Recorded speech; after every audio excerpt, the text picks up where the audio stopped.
Brain Break with Randy and Keith. Again, just me.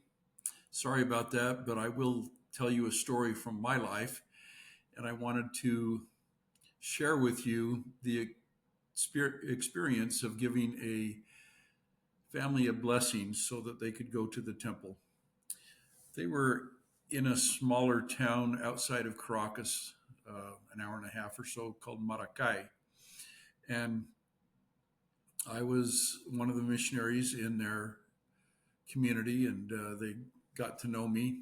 They had an amazing cat. This cat was like a dog, and their only rule is that if you played with it, you had to keep playing with it because he became even more dog-like. It was about the same size as a regular black cat. But I learned through sad experience that he could be rather fierce.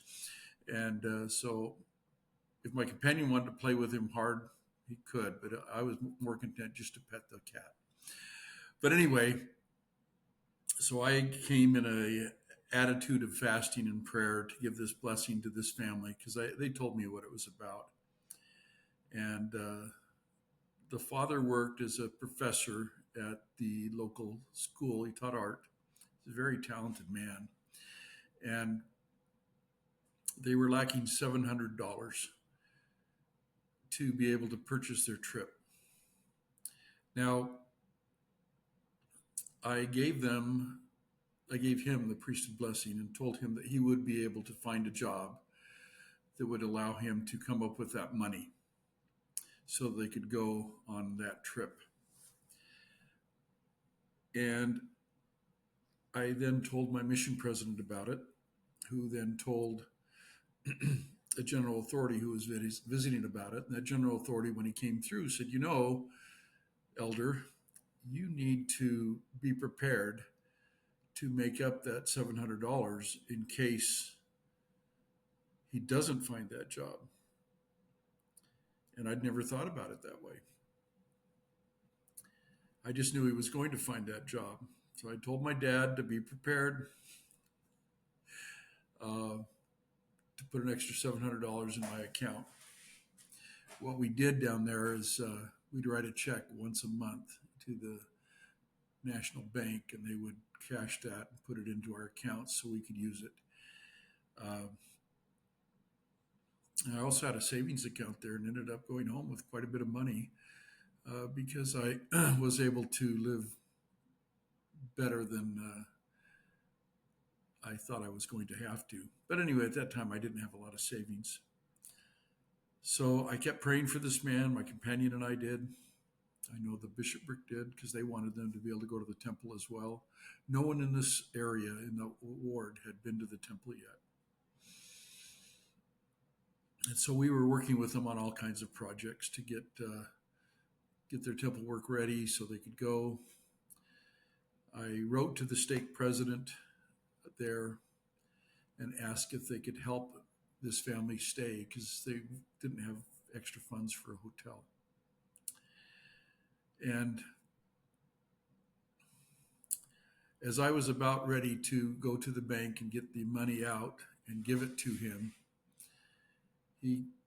I saw him on the street. He was so excited. And I said, "Hey, what's going on? Why are you so excited?" I mean, he's bouncing. He was so excited. And he said, "Well, I'm an artist." I said, "Yes, I know you're a very fine artist." He said, "Well, I am going to be teaching, or I teach, but I'm going to be doing the restoration of the ceiling in this building here."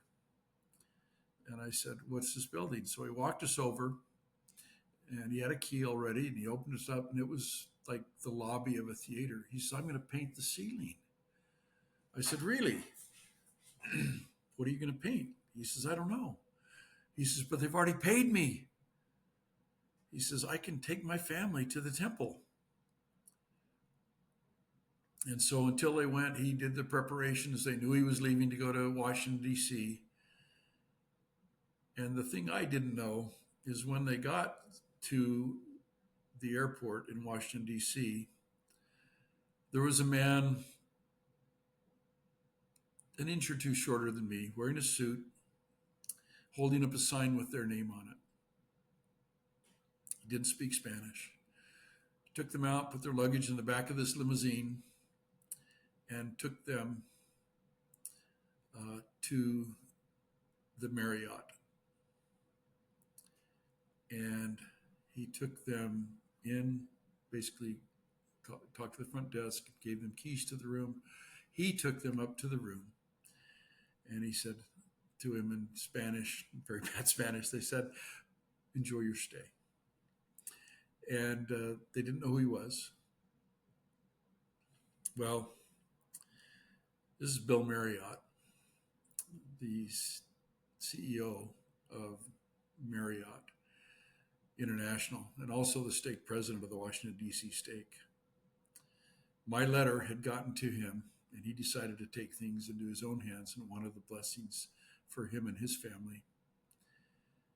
And so instead of putting them up with another family in their stake, he put them up in their hotel in the presidential suite.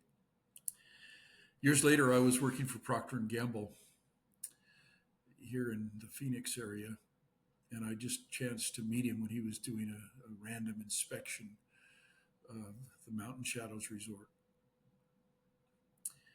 And I said, "I have never met you, but I know good things about you." And he says, "I've never met you, but he says, I got a letter from you once." And that shocked me that he would remember that letter, because it had happened at least 10 years before at that time. Anyway, we spent the day together, and I got to learn how he inspected a hotel room, and we had several very nice conversations.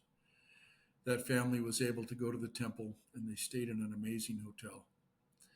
And it wasn't until later that I was able to thank the stake president, Bill Marriott, for taking such good care of this family that was so good and trying so hard. Thank you so much for joining me for another episode of Brain Break with Randy and Keith.